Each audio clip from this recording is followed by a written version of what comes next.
नमस्कार दोस्तों, स्वागत करता हूं आप सभी का मेरे इस यूट्यूब चैनल शपथ फॉर सिविल सर्विसेज में। मैं विशाल आर्या आप लोगों का स्वागत करता हूं इस चैनल पर। और आज हम लोग पढ़ेंगे बंगाल के गवर्नर, भारत के गवर्नर जनरल के बारे में, है ना, जो कि पिछले क्लास में हम लोगों ने लॉर्ड रिपन के बारे में पढ़ा था। तो चलिए आज शुरुआत करते हैं लॉर्ड रिपन के बारे में। तो देखते हैं उनके कुछ तथ्य। रिपन द्वारा 1881 में प्रथम कारखाना अधिनियम लगाया गया। इसमें 7 वर्ष से कम आयु के बच्चों को काम करने पर प्रतिबंध लगा दिया गया और 7 से 12 वर्ष के श्रमिकों के लिए 9 घंटे से अधिक कार्य कराया जाना प्रतिबंध कर दिया गया। यह एक्ट चाय, कॉफ़ी एवं नील की खेती पर लागू नहीं था।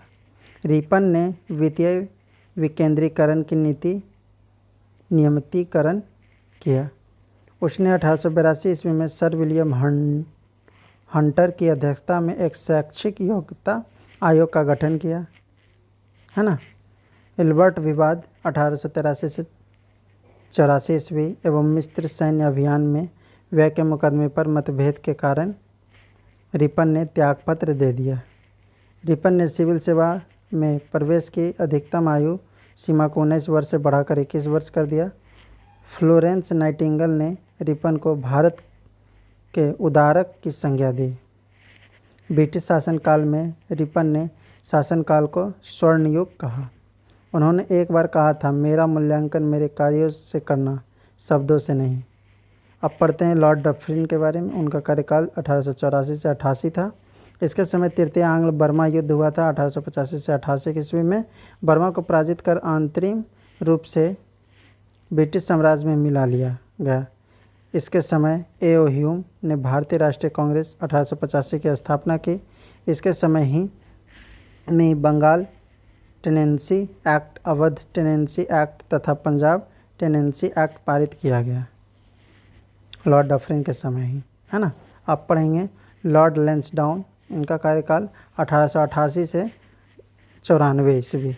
इसने सिविल सेवाओं का इम्पीरियल, प्रांतीय एवं अधीनस्थ सेवाओं में वर्गीकरण किया। 1891 में द्वितीय कारखाना अधिनियम पारित किया गया, जिसमें महिलाओं को कारखानों में 11 घंटे से अधिक काम लेने पर प्रतिबंध लगाया गया। साथ ही सप्ताह में 1 दिन की छुट्टी की व्यवस्था की गई। भारत और अफगानिस्तान के बीच सीमा निर्धारण के लिए डुरंड आयोग का गठन किया गया। एज ऑफ कंसेंट एक्ट 1891 द्वारा लड़की की विवाह की आयु न्यूनतम 12 वर्ष निर्धारित कर दी गई। लॉर्ड एलिगन द्वितीय, कार्यकाल 1894 से 99 ईस्वी। एलिगन ने भारत के विषय में कहा था कि भारत को तलवार के बल पर विजित किया गया है और तलवार के बल पर ही उसकी रक्षा की जाएगी। 1895 से 1898 के बीच उत्तर प्रदेश, बिहार, पंजाब एवं मध्य प्रदेश में भयंकर अकाल पड़ने के कारण उसने 1897 ईस्वी में लायल की अध्यक्षता में एक अकाल आयोग का गठन किया गया। एलिगन के समय ही चित्राल एवं अफरीदियों की समस्या उभरी। पूना में प्लेग का प्रकोप, चापेकर बंधुओं द्वारा 2 ब्रिटिश अधिकारियों की हत्या। लॉर्ड कर्जन 1899 से 1905 ईस्वी। 1899 में कर्जन ने भारतीय टंकन और पत्र मुद्रा अधिनियम पारित कराकर अंग्रेजी स्वर्ण मुद्रा को भारत की कानून मुद्रा घोषित कर दिया। शासन की कार्य क्षमता के आधार पर लॉर्ड कर्जन ने रिपन द्वारा स्थापित स्थानीय आश्वासन की प्रणाली पर आघात किया और 1899 में कलकत्ता कॉरपोरेशन अधिनियम बना। कर्जन ने 1901 ईस्वी में सर कॉलिन स्कॉट मॉनक्रिफ की अध्यक्षता में एक सिंचाई आयोग का गठन किया एवं टॉमस रॉबर्टसन की अध्यक्षता में एक रेलवे आयोग का गठन किया। पुलिस प्रशासन में सुधार के लिए एंड्रयू फ्रेजर की अध्यक्षता में 1992 ईस्वी में पुलिस आयोग का गठन किया। विश्वविद्यालय आयोग की स्थापना 1902 ईस्वी में तथा भारतीय विश्वविद्यालय अधिनियम पारित 1904 ईस्वी में हुआ। 1904 ईस्वी में तिब्बत में यंग हस्बैंड मिशन भेजा। कर्जन ने सर एंटनी मैकडॉनल्ड की अध्यक्षता में एक अकाल आयोग का गठन किया। सैन्य अधिकारियों के लिए प्रशिक्षण के लिए क्वेटा में एक कॉलेज की स्थापना की। कर्जन ने कृषि बैंक भी खुलवाए एवं कृषि इंस्पेक्टर जनरल की नियुक्ति भी की। कर्जन ने उद्योग एवं वाणिज्य विभाग की स्थापना की। प्राचीन स्मारक परीक्षण अधिनियम 1904 के द्वारा कर्जन ने भारत में पहली बार ऐतिहासिक इमारतों की सुरक्षा एवं मरम्मत की ओर ध्यान दिया। इस कार्य के लिए कर्जन ने भारतीय पुरातत्व विभाग की स्थापना की। कर्जन के समय 1904 में सहकारी उधार समिति अधिनियम बनाया गया, जिसके द्वारा सहकारी समितियों की स्थापना करके किसानों को उचित ब्याज पर रुपया कर्ज देने की व्यवस्था की गई। कर्जन के समय 1905 ईस्वी में पूसा में एक कृषि अनुसंधान केंद्र की स्थापना की गई। कर्जन के समय गुप्तचर विभाग की स्थापना की गई। कर्जन के समय में किचनर परीक्षा को सैन्य परीक्षण में शामिल करके सेना का युद्ध क्षमता को बढ़ाया गया। कर्जन के समय कलकत्ता में विक्टोरिया मेमोरियल हॉल का निर्माण हुआ। यहाँ से क्वेश्चन भी बन सकता है, विक्टोरिया मेमोरियल हॉल का निर्माण किसके कार्यकाल में हुआ? तो कर्जन, लॉर्ड कर्जन देंगे आंसर में, है ना। फूट डालो और राज करो की नीति के तहत 1905 ईस्वी में लॉर्ड कर्जन ने बंगाल विभाजन को अनिवार्य कर दिया।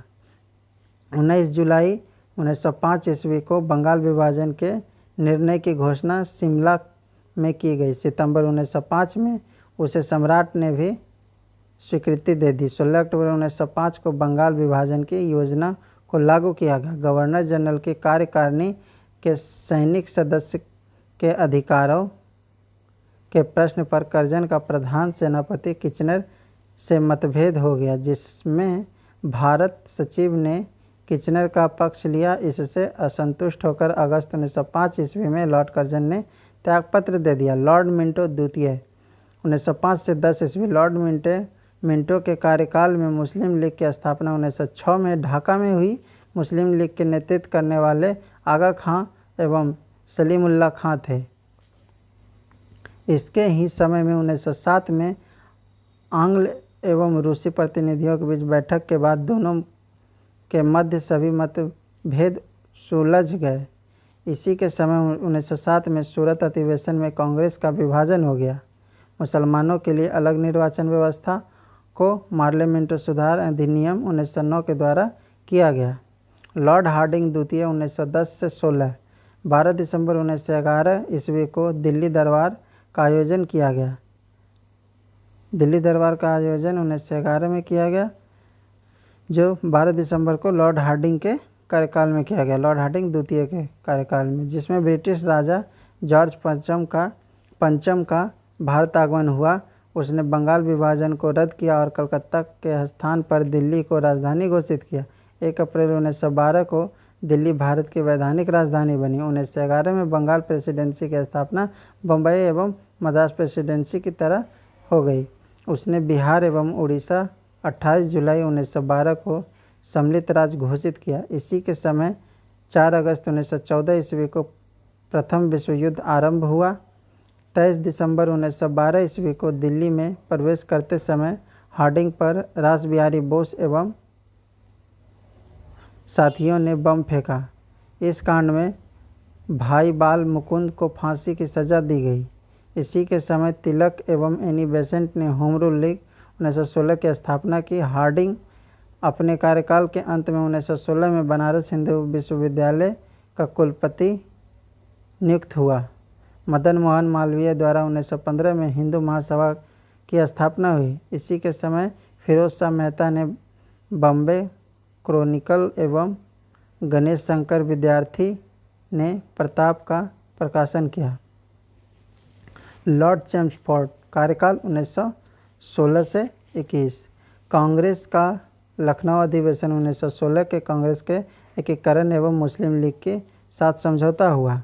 दक्षिण अफ्रीका के स्वदेश वापसी के उपरांत गांधी जी ने साबरमती आश्रम की स्थापना 1916, खेड़ा सत्याग्रह 1918 एवं अहमदाबाद सत्याग्रह 1918 किया। शिक्षा व्यवस्था में सुधार के लिए 1917 में सैडलर कमीशन नियुक्त किया गया। भारत सरकार अधिनियम 1919 एवं बाल गंगाधर तिलक की मृत्यु 1 अगस्त 1920 को हुई।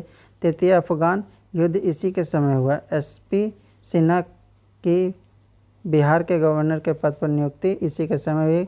गवर्नर बनने वाले प्रथम भारतीय थे। 1919 का रॉलेट एक्ट पारित हुआ।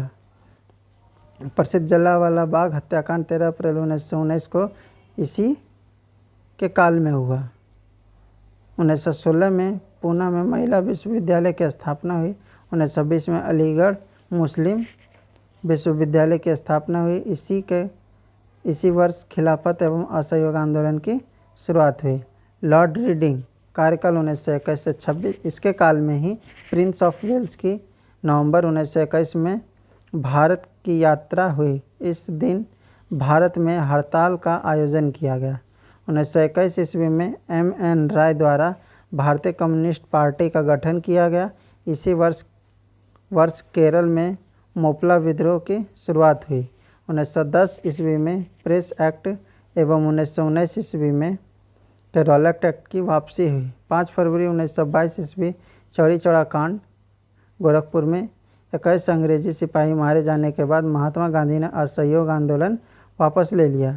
1927 ईस्वी में ICS की परीक्षा दिल्ली एवं लंदन दोनों जगह कराने का निर्णय लिया गया। फौजदारी कानून संशोधन अधिनियम तथा कपास पर उत्पाद शुल्क की समाप्ति। मुल्तान, अमृतसर, दिल्ली, अलीगढ़ एवं कलकत्ता में भीषण सांप्रदायिक दंगे। CR दास तथा मोतीलाल नेहरू द्वारा स्वराज पार्टी की स्थापना 1927। भारत में 1922 ईस्वी में इलाहाबाद में सिविल सेवा की परीक्षा की शुरुआत हुई।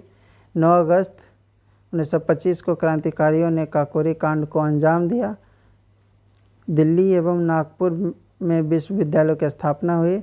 रीडिंग के समय 1922 ईस्वी में विश्व भारती विश्वविद्यालय ने कार्य करना आरंभ किया। दिसंबर 1926 में आर्य समाजी राष्ट्रवादी नेता स्वामी श्रद्धानंद की हत्या कर दी गई। 11 दिसंबर 1926 को लोक सेवा आयोग की स्थापना हुई। लॉर्ड इरविन 1926 से 31 देशी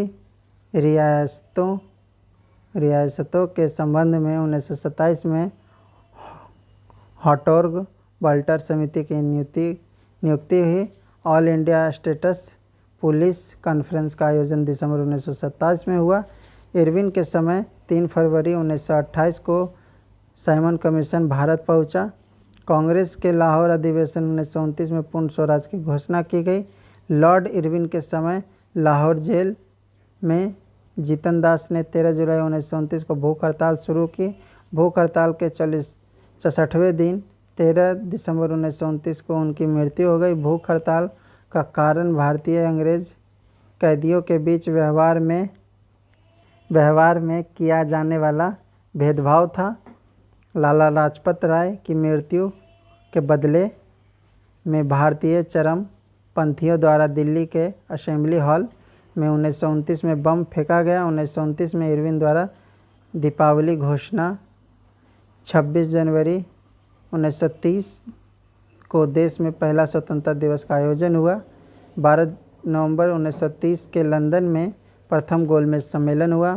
12 मार्च 1930 को महात्मा गांधी की दांडी यात्रा के साथ सविनय अवज्ञा आंदोलन आरंभ हुआ। 1930 में शारदा एक्ट के द्वारा लड़कों एवं लड़कियों की न्यूनतम आयु क्रमशः 18 से 14 वर्ष निर्धारित कर दिया गया। 5 मार्च 1931 को दिल्ली में गांधी इरविन समझौता हुआ और गांधी ने सविनय अवज्ञा आंदोलन को स्थगित कर दिया। लॉर्ड वेलिंगटन कार्यकाल 1931 से 36 7 सितंबर से 1 दिसंबर 1931 तक द्वितीय गोलमेज सम्मेलन का आयोजन हुआ। इस सम्मेलन में कांग्रेस ने भाग लिया।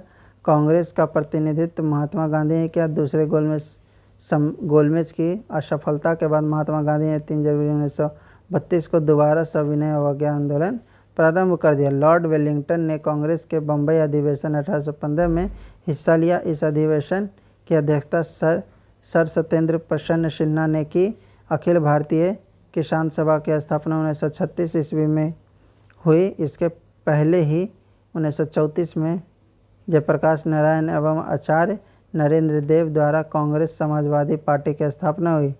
लॉर्ड लिनलिथगो 1936 से 44 1937 में पहली बार कांग्रेस के चुनाव में भाग लिया और 11 में से 7 प्रांतों में सरकार बनाई। 1 दिसंबर 1939 में द्वितीय विश्व युद्ध आरंभ हुआ। ब्रिटिश सरकार ने भारतीयों से बिना पूछे भारत को युद्ध में शामिल कर लिया। फलतः प्रांतीय कांग्रेस मंत्रिमंडल ने 15 नवंबर 1939 को इस्तीफा दे दिया। 1939 में सुभाष चंद्र बोस का कांग्रेस से त्यागपत्र तथा 1939 में फॉरवर्ड ब्लॉक नामक नई पार्टी का स्थापना किया गया। 1939 में सुभाष चंद्र बोस का कांग्रेस से त्यागपत्र और फॉरवर्ड ब्लॉक नाम की नई पार्टी की स्थापना। 1941 में सुभाष चंद्र बोस का भारत में से पलायन एवं आज़ाद हिंद फौज की स्थापना करना। मुस्लिम लीग ने कांग्रेस मंत्रिमंडल के त्यागपत्र को मुक्ति दिवस 22 दिसंबर 1939 के रूप में मनाया। 1940 में मुस्लिम लीग के लाहौर अधिवेशन में पहली बार पाकिस्तान की मांग की गई। लिनलिथगो ने कांग्रेस से द्वितीय विश्व युद्ध में सहयोग पाने के लिए 8 अगस्त को अगस्त प्रस्ताव की घोषणा की। 17 अक्टूबर 1940 को गांधी जी पवनार आश्रम से व्यक्तिगत सत्याग्रह आरंभ किया गया। आचार्य विनोबा भावे प्रथम सत्याग्रही थे। 1942 में क्रिप्स मिशन भारत आया। अंग्रेजी ने क्रिप्स प्रस्तावों को पोस्ट डेटेड चेक कहा। लिनलिथगो के कार्यकाल में भारत में 8 अगस्त 1942 को अगस्त क्रांति और भारत छोड़ो आंदोलन आरंभ हुआ। 1943 ईस्वी में बंगाल में भयंकर अकाल पड़ा।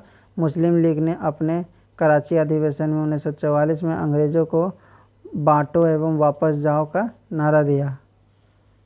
लॉर्ड वेवेल 1943 से 1947 शिक्षा सुधार के लिए सार्जेंट योजना 1944 की घोषणा की। कांग्रेस एवं लोग के मध्य विद्वान राजनीतिक गतिरोध के